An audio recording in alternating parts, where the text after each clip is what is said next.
جب قریب موجود کینٹین کا ایک لڑکا جو تقریباً 10-12 سال کا تھا ان کے پاس آیا اور کچھ پیپر سبیحہ کو پکڑا دیے۔ سبیحہ نے دیکھا تو اگلے پیپرز کے نوٹس تھے جس میں ایک ایک پوائنٹ ترتیب اور آسان ورڈنگ میں لکھا ہوا تھا۔ وہ حیران رہ گئی۔ اس لڑکے سے پوچھا کہ کس نے دیے ہیں تو اس نے لا علمی کا اظہار کرتے ہوئے کہا پتہ نہیں وہ کون تھا، بس اس نے کہا کہ یہ آپ کو دے دوں۔ وہ سمجھ گئی تھی کہ یہ نوٹس بھیجنے والا کایان خانزادہ کے علاوہ کوئی اور نہیں ہو سکتا۔ پھر اس کے اور فلزہ کے باقی کے پیپرز بھی کایان خانزادہ کے بھیجے گئے نوٹس کی وجہ سے اچھے ہو گئے تھے۔ اس کی اس مہربانی کی وجہ سے سبیحہ کے دل میں اس کے لیے جگہ بن گئی تھی، اگرچہ وہ اسے برا تو پہلے بھی نہیں لگتا تھا۔ پھر جب اس کی وجہ سے اس نے ان لڑکوں سے لڑائی کی تھی تو پہلے تو وہ اس پر غصہ رہی، مگر پھر بعد میں سوچا تو اچھی فیلنگز آئیں کہ وہ اس کے بارے میں کیئرنگ تھا۔ اب اس کا دل کرنے لگا کہ اس سے بات کرے، مگر لڑکی ہونے کے ناطے کیسے پہل کر سکتی تھی جب وہ کایان خانزادہ کی طرف سے پہل کی منتظر تھی۔ ایک بار وہ سب جلدی کلاس میں چلی گئی۔ فلزہ اس دن چھٹی پر تھی۔ جب کلاس روم میں گئی تو ابھی تک کوئی نہیں آیا تھا۔ وہ ایک چیئر پر جا کر بیٹھ گئی۔ تھوڑی دیر بعد اچانک کایان خانزادہ آ گیا۔ سبیحہ کا دل زور زور سے دھڑکنے لگا تھا۔ اسے پوری امید تھی کہ وہ اسے مخاطب کرے گا، مگر وہ خاموشی سے اپنی جگہ پر جا کر بیٹھ گیا اور موبائل دیکھنے لگا۔ اس دوران گاہے بگاہے وہ اس کی طرف ہی دیکھ رہا تھا۔ تقریباً 15 منٹ وہ دونوں اکیلے بیٹھے رہے، مگر نہ جانے کیوں اس نے پھر بھی بات کرنے کی کوشش نہیں کی۔ پہلی بار سبیحہ کو غصہ آیا۔ عجیب انسان تھا، دیکھتا بھی تھا، پوری طرح انڈرسٹینڈنگ لگتا تھا، مگر موقع ملنے کے باوجود بات نہیں کرتا تھا۔ وہ کھولتی رہی۔ اس نے دل میں پکا ارادہ کر لیا تھا کہ اب وہ اس کی نرم گرم نگاہوں کا جواب سخت نگاہوں سے دے گی کہ کایان خانزادہ نہ جانے کیوں ڈسٹرب تھا۔ وہ کیمسٹری ڈپارٹمنٹ میں اپنے دوست سلمان سے ملنے آیا ہوا تھا۔ دونوں ڈپارٹمنٹ کے لان میں بیٹھے باتیں کر رہے تھے جب سلمان نے اچانک ان سے کہا یار تم کچھ الجھے ہوئے لگتے ہو، کوئی مسئلہ ہے کیا؟ وہ خاموش رہا تو سلمان اصرار کرنے لگا، پھر اسے بتانا ہی پڑا۔ ایکچولی دل و دماغ پر ایک لڑکی اٹک گئی ہے، سمجھ نہیں آتا کیا کروں، کیونکہ وہ گرل فرینڈ ٹائپ کی ہے نہیں، اسی لیے دوستی کی آفر بھی نہیں کر سکتا، تو پھر پرپوز کر دو اور ڈائریکٹ شادی کر لو۔ سلمان نے مشورہ دیا تو وہ گہری سانس لے کر بولا یہی تو نہیں کر سکتا یار، ہماری فیملی میں خاندان سے باہر شادیاں نہیں ہوتی، اور میری بات میری چچا کی بیٹی کے ساتھ طے ہے۔ میں اپنے خاندانی اصولوں سے بغاوت نہیں کر سکتا۔ ایسا نہیں ہے کہ مجھ میں ہمت نہیں ہے یا میں ڈرتا ہوں، میں بس اپنے ماں باپ کو اپنی وجہ سے کوئی تکلیف نہیں پہنچا سکتا۔ ارے یار اگر تم اپنی پسند سے شادی کر لو گے تو شروع میں تمہارے والدین ناراض ضرور ہوں گے، مگر پھر آہستہ آہستہ مان جائیں گے، تم ہمت تو کرو۔ سلمان کو اس کے مسائل کا زیادہ اندازہ نہیں تھا، اسی لیے اسے قائل کرنے کی کوشش کی۔ جواب میں کایان خانزادہ نے ابرو اچکا کر اسے دیکھا اور کہنے لگا تمہارے ایسے معاملات میں اتنی مشکلات پیش نہیں آتی ہوں گی، لیکن ہمارے ہاں قوانین بہت سخت ہیں، اصولوں کی خلاف ورزی کرنے والے کا پورا قبیلہ بائیکاٹ کر دیتا ہے۔ میرے ایسے کسی اقدام کے نتائج میرے والدین کو بھگتنے پڑ سکتے ہیں، اسی لیے میں ایسا کوئی قدم نہیں اٹھا سکتا یار، تو پھر میرے بھائی اس کا خیال اپنے دماغ سے نکال دو۔ سلمان نے آسان حل پیش کیا۔ یہ بھی تو نہیں کر سکتا نا، ایک ہی ڈپارٹمنٹ، ایک ہی کلاس روز آنکھوں کے سامنے ہوتی ہے، کیسے اس کا خیال دماغ سے نکال سکتا ہوں؟ وہ بے بس انداز میں بولا پھر تم جانو اور تمہارا کام جانے۔ سلمان نے برا سا منہ بنایا تو کایان خانزادہ نے اسے گھورا، پھر اس نے سلمان کے مشورے پر عمل کرنے کی کوشش کی۔ جہاں بھی اس کی نگاہ سبیحہ پر پڑی اس نے اگنور کرنے کی کوشش کی، مگر ناکام رہا۔ سبیحہ کا چہرہ اور اس کا خیال 24 گھنٹے اس کے دماغ میں گھومتا رہتا تھا۔ ایک دن خاصی سوچ بچار کے بعد اس نے فیصلہ کیا کہ وہ اس سے بات کرے گا، شاید وہ دوستی کے لیے مان جائے۔ دوستی ہو جاتی تو کچھ عرصے بعد باقی لڑکیوں کی طرح اس کا دل یقیناً سبیحہ سے بھر جاتا۔ یہی سوچ کر وہ صبح سویرے یونیورسٹی پہنچ گیا۔ کلاس روم کی طرف جاتے اسے امید تھی کہ وہ آئی ہوئی ہوگی، کیونکہ چند بار پہلے بھی وہ اتفاقاً جلدی کلاس روم میں چلا گیا تو سبیحہ کو وہاں پہلے سے موجود پایا تھا۔ اسے اکیلا دیکھ کر کئی مرتبہ بات کرنے کا سوچا بھی، مگر اس کی ریزرو نیچر اور لڑکوں سے خاصا فاصلہ رکھنے والے روکھے سے انداز کی وجہ سے ہمت نہیں ہو سکی تھی۔ مگر آج وہ فیصلہ کر کے آیا تھا کہ چاہے جو بھی ہو جائے وہ ہر صورت اس سے بات کرے گا۔ کلاس روم خالی تھا اور وہ وہیں پر بیٹھ کر اس کا انتظار کرنے لگا۔ ساتھ ہی دل میں دعا کر رہا تھا اس سے پہلے کوئی اور نہ آئے، مگر اس کا انتظار ہی رہا۔ آہستہ آہستہ باقی لوگ آنا شروع ہو گئے، پورا کلاس روم بھرتا گیا، مگر سبیحہ نہ آئی۔ کلاس ختم ہونے کے بعد وہ باہر جا کر اسے ڈھونڈنے لگا کہ شاید یونیورسٹی آئی ہو اور کلاس روم میں نہ آئی ہو، مگر اس نے پورا ڈپارٹمنٹ چھان مارا، وہ کہیں نظر نہ آئی۔ یقیناً وہ چھٹی پر تھی۔ قیان خان زادہ کا یہ دن یونیورسٹی میں بہت ہی بور گزرا تھا۔ سبیحہ خان کا چہرہ دیکھنے کی عادت تھی اسے۔ ہاسٹل میں رات بھی اس نے بے چینی سے گزاری۔ صبح سویرے وہ پھر سب سے پہلے یونیورسٹی پہنچ گیا، مگر سبیحہ نہیں آئی۔ البتہ اس کی دوست فلزہ آئی ہوئی تھی۔ پہلے اس کا دل کیا وہ فلزہ کے پاس جا کر اس کا پوچھے، مگر پھر یہ سوچ کر خود کو روک لیا کہ ایک دن مزید ویٹ کر لیتا ہوں، ہو سکتا ہے کل آ جائے۔ مگر تیسرا دن تو کیا، چوتھا بھی گزر گیا، سبیحہ یونیورسٹی نہ آئی۔ وہ شدید اضطراب میں مبتلا تھا۔ پھر اس کی دوست فلزہ اسے کلاس روم کے باہر دکھائی دی تو وہ خود کو روک نہ پایا اور اس کے پاس جا کر سبیحہ کے بارے میں استفسار کرنے لگا۔ جواب میں فلزہ نے بتایا کہ سبیحہ کے والد کی طبیعت خراب ہے، اسی وجہ سے وہ چھٹی پر ہے۔ قیان خان زادہ نے فلزہ سے اس کا نمبر مانگا، مگر فلزہ نے یہ کہتے ہوئے معذرت کر لی کہ وہ سبیحہ کی اجازت کے بغیر اس کا نمبر نہیں دے سکتی۔ قیان خان زادہ کے پاس انتظار کرنے کے سوا اور کوئی چارہ نہیں تھا۔ کئی دن گزر گئے، وہ نہ آئی۔ پھر ایک دن حویلی سے بابا کی کال آ گئی کہ ارجنٹ پہنچو۔ وہ پریشان سا حویلی پہنچا تو ایک قیامت اس کی منتظر تھے۔ اس کا چھوٹا بھائی ساحل خان زادہ جو میٹرک کا اسٹوڈنٹ تھا، اسے مار دیا گیا تھا۔ مارنے والا بھی انہی کے گاؤں کے اسحاق خان کا بیٹا اسجد خان تھا۔ ساحل اور اسجد ہم عمر اور کلاس فیلوز تھے۔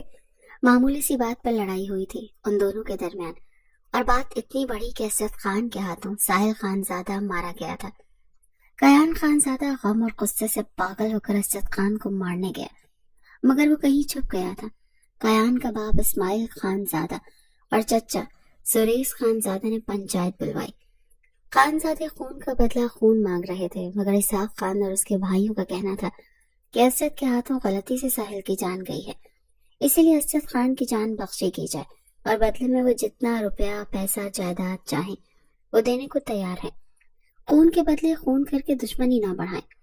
خانزادوں کو روپے پیسے اور زمین اور جائیداد کی کمی تو تھی نہیں، اسی لیے اسماعیل خان زادہ اور زریس خان زادہ نے سوچ بچار کے بعد اسحاق خان سے ونی میں لڑکی کا مطالبہ کر دیا۔ اسحاق خان پہلے تو پریشان ہوا، پھر اس کے ذہن میں خیال آیا اور اس نے حامی بھر لی۔ اس کی 4 بیٹیاں تھیں، جن میں 3 شادی شدہ تھیں اور ایک کنواری تھی جو 18 سال کی تھی، مگر اس نے اپنی بیٹی کی قربانی نہیں دی بلکہ 1 ہفتہ پہلے فوت ہو جانے والے اپنے چھوٹے بھائی کی اکلوتی بیٹی کو ونی میں دینے کا فیصلہ کیا۔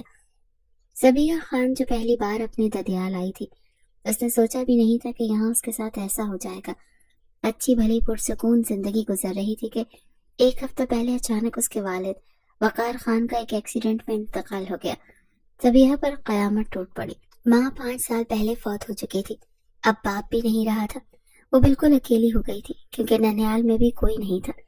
اس کے ددیال والے جنہوں نے غیر خاندان سے پسند کی شادی کرنے پر اس کے باپ کا 24 سال سے بائیکاٹ کر رکھا تھا، اس کی موت کی خبر سن کر لاش وصول کرنے جا پہنچے تھے۔ سبیحہ باپ کی لاش ان کے حوالے کرنے پر تیار نہ تھی۔ جن لوگوں نے اس کی زندگی میں اس سے تعلق نہیں رکھا تھا، اب اس کی موت کے بعد کیوں اس کے حقدار بنے بیٹھے تھے، مگر اس کا احتجاج بیکار کیا۔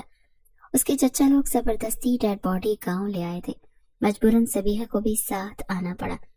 لیکن یہاں آنے کے 3 دن بعد جب اسے واپس جانا چاہا تو اس کے چچا لوگوں نے مخالفت کی اور کہا کہ اب سے تم یہیں رہو گی، ہمارے خاندان کی لڑکیاں کالجز یونیورسٹیز میں نہیں پڑھتی۔ سبیحہ جو باپ کی موت کی وجہ سے پہلے ہی صدمے میں تھی، اپنے چچا لوگوں کے ظلم پر ششدر رہ گئی۔ پھر اس نے بھرپور احتجاج کر کے حویلی سے نکلنے کی کوشش کی تو اسے نہ صرف ایک کمرے میں بند کر دیا گیا بلکہ اس پر ہاتھ بھی اٹھایا گیا۔ 4 دن سے وہ کمرے میں قید نڈھال حالت میں بیڈ پر لیٹی ہوئی تھی جب اس کی بڑی چچی تیزی سے کمرے میں داخل ہوئی اور فوراً اٹھنے کا حکم دیا۔ سبیحہ اس امید پر اٹھ بیٹھی کہ شاید رہائی کا پروانہ مل گیا ہو، مگر جب اسے چادر اڑا کر گاڑی میں بٹھایا گیا تو اس کے دماغ میں خطرے کی گھنٹیاں بجنے لگی۔ اس نے اپنے چھوٹے چچا قربان خان سے پوچھنے کی کوشش کی کہ اسے کہاں اور کیوں لے کر جایا جا رہا ہے، مگر انہوں نے اس کو جھڑک کر خاموش کروا دیا۔ پھر اسے مردوں سے بھرے ایک مجمع میں لے آئے۔ سبیحہ کو کچھ سمجھ نہیں آ رہا تھا کہ یہ کیا ہو رہا ہے۔ چہرے پر نقاب ہونے کی وجہ سے کچھ صاف دکھائی نہیں دے رہا تھا۔ حویلی کے ملازموں نے اس کے ہاتھ سے اسے تھام رکھا تھا۔ ایک سائڈ پر پردے لگا کر جگہ بنائی گئی تھی۔ صبیحہ کو وہیں بٹھایا گیا۔ پھر اس کے بڑے چچا اسحاق خان نے اسے کہا کہ اس کا نکاح ہو رہا ہے، اور اگر اس نے نکاح سے انکار کیا تو اسے بغیر نکاح کے ہی اس شخص کے حوالے کر دیا جائے گا جس کا شوہر بننے والا ہے۔ پھر چاہے وہ اس کے ساتھ جو بھی کرے، اس کی اپنی مرضی ہوگی۔ صبیحہ کانپ اٹھی۔ پہلے تو اسحاق چچا کے پیروں میں گر کر منتیں کرتی رہی۔ جب کسی صورت بھی وہ ماننے کو تیار نہ ہوئے تو عزت بچانے کے لیے اس نے نکاح نامے پر سائن کرنے ہی پڑے۔ نکاح کے بعد اسے کچھ اجنبی لوگوں کے حوالے کر دیا گیا۔ ڈری سہمی روتی ہوئی صبیحہ کو جس جگہ لایا گیا یہ بھی کوئی حویلی تھی۔ اسے نہیں معلوم تھا کہ یہ کون لوگ تھے اور اس کا نکاح کس سے ہوا تھا، یہاں تک کہ ٹینشن اور رونے کی وجہ سے وہ نکاح نامے پر اس شخص کا نام بھی نہیں دیکھ سکی تھی جس کو اس کا مالک بنا دیا گیا تھا۔ اسے گاڑی سے بے دردی سے کھینچ کر اتارنے والی عورت نہ جانے کون تھی جو اسے ایک اسٹور نما کمرے میں بند کر کے چلی گئی تھی۔ نہ جانے اس کا قصور کیا تھا، کہیں اس کے چچا لوگوں نے اسے ان لوگوں کے ہاتھوں بیچ تو نہیں دیا تھا۔ اس خیال سے اس کی سانسیں رکنے لگیں اور وہ پھوٹ پھوٹ کر رونے لگی۔ نہ جانے کتنی دیر وہ روتی رہی۔ پھر کسی نے اسٹور روم کا دروازہ کھولا۔ صبیحہ نے سر اٹھا کر دیکھا، یہ وہی عورت تھی جو اسے بند کر کے گئی تھی۔ پہلے منہ پر چادر ہونے کی وجہ سے وہ اس کا چہرہ ٹھیک سے نہیں دیکھ پائی تھی، اب دیکھا تو ڈر گئی۔ اس کے چہرے پر انتہائی کرختگی تھی۔ بے حد سخت آواز میں اس نے صبیحہ کو مخاطب کر کے کہا، لڑکی میرے ساتھ چلو، تمہیں بڑی مالکن بلا رہی ہے۔ وہ ڈری سہمی چادر کو مضبوطی سے اوڑھے اس عورت کی تقلید میں ایک بڑے ہال نما کمرے میں داخل ہوئی تھی۔ سامنے ہی صوفے پر ایک عورت بیٹھی ہوئی تھی۔ قیمتی لباس اور شکل و صورت سے وہ اسی گھر کے مالکوں میں سے لگ رہی تھی۔ چہرے پر سوگواری سی تھی اور سرخ آنکھوں سے لگ رہا تھا جیسے وہ روتی رہی ہو۔ کچھ ملازمائیں اس کے دائیں بائیں کھڑی تھی۔ صبیحہ پر اس کی نظر پڑی تو وہ چونکی۔ اس کے ساتھ کھڑی اس کرخت نقوش والی عورت نے جھٹ سے کہا، مالکن یہی ہے وہ لڑکی۔ یہ بات سنتے ہی اس عورت کی آنکھوں میں یکایک غصہ اور پھر جیسے خون سا اتر آیا تھا۔ وہ اپنی جگہ سے اٹھ کر صبیحہ کی طرف بڑھی اور ایک زوردار تھپڑ اس کے گال پر دے مارا۔ صبیحہ لڑکھڑائی اور گال پر ہاتھ رکھے پھٹی نگاہوں سے اس عورت کی طرف ایسے دیکھنے لگی جیسے پوچھ رہی ہو کہ میرا قصور کیا ہے۔ پھر اس نے اسی پر اکتفا نہیں کیا بلکہ صبیحہ کو بالوں سے پکڑ کر جھٹکا دیا تو وہ چیخنے لگی۔ باقی سب چپ چاپ تماشا دیکھ رہی تھی۔ بالوں سے پکڑے پکڑے اس نے صبیحہ کے منہ پر کئی تھپڑ دے مارے۔ صبیحہ کا ہونٹ پھٹ گیا تھا، دانت سے خون نکلنے لگا تھا۔ وہ عورت اسے فرش پر گھسیٹتے ہوئے پیٹے جا رہی تھی۔ صبیحہ روتے اور چیختے ہوئے خود کو بچانے کی کوشش کر رہی تھی۔ اسے سمجھ نہیں آ رہا تھا کہ آخر اس کا قصور کیا تھا۔ پھر کسی بڑی عمر کے مرد نے آ کر اس عورت کو تھام کر اس سے ہٹایا۔ وہ شاید اس کا شوہر تھا۔ صبیحہ پر ایک نفرت بھری نگاہ ڈال کر اس نے کرخت نقوش والی عورت سے اسے وہاں سے لے جانے کو کہا۔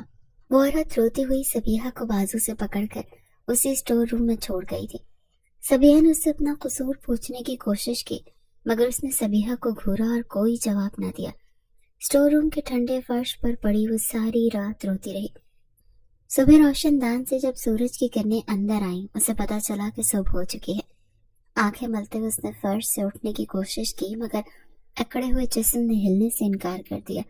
اسے شدید سردی محسوس ہو رہی تھی۔ بڑی مشکل سے کھانسی تگودو کے بعد وہ اٹھ بیٹھی۔ جسم کا ایک ایک جوڑ دکھ رہا تھا۔ دکھتے سر پر ہاتھ رکھتے ہوئے وہ اس چھوٹے سے اسٹور روم کا جائزہ لینے لگی جس کے ایک حصے میں پرانا کاٹھ کباڑ کا سامان پڑا ہوا تھا اور دوسرے کونے میں وہ بیٹھی ہوئی تھی۔ اچانک اسٹور روم کا دروازہ کھلا اور ایک غصے میں بھری لڑکی اندر داخل ہوئی اور سیدھی صبیحہ کے سر پر آ کر چلانے لگی، تو ہے وہ ڈائن منحوس جس نے میرے حق پر ڈاکہ ڈالا ہے؟ تیرے باپ نے اپنے ذلیل بیٹے کو ہمارے حوالے کیوں نہیں کیا؟ تجھے کیوں تھوپ دیا میرے خان کے سر؟ مگر تو یاد رکھنا، خان کے سر تو کیا اس کے قدموں میں بھی تیری جگہ نہیں بننے دوں گی۔ خان سائی صرف میرے ہیں، تجھے چھیننے نہیں دوں گی۔ تیرا وہ حشر کروں گی کہ تو یاد رکھے گی۔ وہ لڑکی ہزیانی انداز میں چیخ رہی تھی۔ صبیحہ ہکا بکا مگر خوفزدہ بیٹھی اسے دیکھ رہی تھی۔ نہ جانے وہ کون تھی اور اس پر کیوں چلا رہی تھی۔ تھوڑی دیر چیخنے چلانے کے بعد وہ وہاں سے چلی گئی۔ خوف سے نڈھال بیٹھی سبیحہ اس کی باتوں پر غور کرنے لگی۔ وہ کسی خان سائیں کا ذکر کر رہی تھی جو وقال اس کے سبیحہ نے اس سے چھینا تھا۔ وہ خان سائیں شاید وہی شخص تھا جس سے سبیحہ کا نکاح ہوا تھا، اور یہ لڑکی اس کی بیوی یا منگیتر ہوگی۔ وہ سوچنے لگی پتہ نہیں چچا لوگوں نے اسے اپنے کس مفاد کے تحت ان لوگوں کے حوالے کیا، نہ جانے یہ لوگ ان کے دوست ہوں گے یا دشمن۔ کئی خوفزدہ کرنے والے خیال اس کے دماغ میں آ رہے تھے، مگر جواب ندارت تھا۔ پھر وہ کرخت نکوش والی عورت ایک بار پھر آئی اور اسے ساتھ چلنے کا کہا۔ سبیحہ کا دل خوف سے دھڑک رہا تھا کہ کہیں پھر وہ اسے اسی عورت کے پاس نہ لے جائیں جس نے رات اسے مارا تھا، مگر شکر تھا کہ ایسا کچھ نہیں ہوا۔ وہ عورت اسے کچن میں لے آئی اور برتنوں کا ایک ڈھیر اس کے حوالے کر کے دھونے کا کہا۔ پھر سارا دن وہ ایک کے بعد دوسرا کام اس سے کرواتی رہی اور سبیحہ ذہن میں کئی سوالات لیے چپ چاپ کرتی رہی۔ دوپہر کا دوسرا کھانا ایک روٹی اور تھوڑے سے سالن کے ساتھ اسے دیا گیا، جو اس نے کچن کے فرش پر بیٹھ کر کھایا۔ زندگی میں پہلی مرتبہ وہ اس طرح سے کھانا کھا رہی تھی۔ کھانے کے دوران بھی وہ بابا اور اسٹڈی کا سوچ کر روتی رہی۔ پھر اسے ڈھیروں کام لے کر رات 12 بجے اسی کچن سے رہائی ملی اور وہ واپس اسی اسٹور روم میں آئی۔ رات تو وہ صدمے میں تھی۔ ٹھنڈے فرش پر اس نے گزارا کر لیا، مگر اب اسے مشکل لگ رہا تھا فرش پر سونا۔ اس نے کاٹ کباڑ میں سے ایک پرانی چٹائی ڈھونڈ کر نکال لی اور فرش پر بچھا کر لیٹ گئی اور اوپر اپنی چادر اوڑھ لی۔ ساری رات وہ ایک پل کے لیے نہ سو سکی۔ اس کا دماغ انہی سوالوں کو سوچ سوچ کر دکھتا رہا۔ دن کے جوابات جاننے کو وہ بے چین تھی۔ پھر دوسرے دن اسے اپنے سوالات کا جواب مل گیا۔ کام کے دوران اس نے ایک ملازمہ سے پوچھا کہ یہ لوگ کون ہیں اور اس کے ساتھ یہ سب کیوں ہو رہا ہے، تو جواب میں اس ملازمہ نے خاصی حیرانگی سے دیکھ کر کہا، کیا تم اسحاق خان کی بیٹی نہیں ہو جو تمہیں اپنا قصور نہیں معلوم؟ تو سبیحہ نے نفی میں سر ہلاتے ہوئے کہا، نہیں، میں ان کی بھتیجی ہوں، مگر ان کے ساتھ آنا جانا یا ملنا جلنا نہیں تھا۔ میں شہر میں رہتی تھی، زندگی میں پہلی بار ان کے گھر آئی کیونکہ میرے بابا کی ڈیتھ ہو گئی اور وہ دفنانے کے لیے زبردستی انہیں ادھر لے آئے، تو مجھے بھی ساتھ آنا پڑا، مگر پھر ان لوگوں نے مجھے واپس نہیں جانے دیا اور نہ جانے کیوں اور کس طرح کسی کے ساتھ میرا نکاح کر دیا، اور اب یہ لوگ میرے ساتھ جو کر رہے ہیں اس کی وجہ سوچ سوچ کر میں پاگل ہو رہی ہوں۔ پلیز خدا کے لیے تم مجھے بتا دو۔ اس نے ملازمہ کے سامنے ہاتھ جوڑ دیے تو جواب میں اس ملازمہ نے بتایا، اس گھر کے مالک اسماعیل خان زادہ کے سب سے چھوٹے بیٹے ساحل خان زادہ کے اس کے چچا اسحاق خان کے بیٹے اسجد خان کے ہاتھوں موت ہو گئی، جس کی وجہ سے اس کے چچا اسحاق خان نے ونی کے طور پر اس کا نکاح پڑھوا کر اسے ان خانزادوں کے حوالے کیا ہے۔ اب وہ جو چاہیں گے اس کے ساتھ کریں گے۔ سبیحہ حقیقت جان کر ششدر رہ گئی تھی۔ اس کے چچا اسحاق خان نے اتنا بڑا دھوکہ کیا کہ اپنے بیٹے کو بچانے کے لیے اپنی بیٹی کی جگہ اسے ونی کی بہن چڑھا دیا تھا۔ ملازمہ نے اس سے کہا کہ اب وہ یہ بات کسی سے نہ کہے کہ وہ اسحاق خان کی بیٹی نہیں، ورنہ اس کی وجہ سے خون خرابہ ہو جائے گا اور اسے بھی سزا ملے گی کہ پہلے کیوں نہیں بتائی یہ بات۔ سبیحہ نے ڈر کر اپنے ہونٹ سی لیے۔ اسے وہاں رہتے ہوئے 1 ہفتے سے زیادہ ہو گیا تھا۔ ان خانزادوں کے بارے میں کچھ حد تک اسے معلومات مل گئی تھی۔ اسماعیل خان زادہ کے 2 بیٹے تھے، چھوٹا مر چکا تھا اور بڑا جس بیٹے کے ساتھ اس کا نکاح ہوا تھا سبیحہ نے اسے ابھی تک نہیں دیکھا تھا۔ پھر ان ملازماؤں کی زبانی اسے پتا چلا کہ وہ پڑھائی کے سلسلے میں شہر میں رہتا تھا۔ اس نے اس ونی کی رسم کی بہت مخالفت کی تھی۔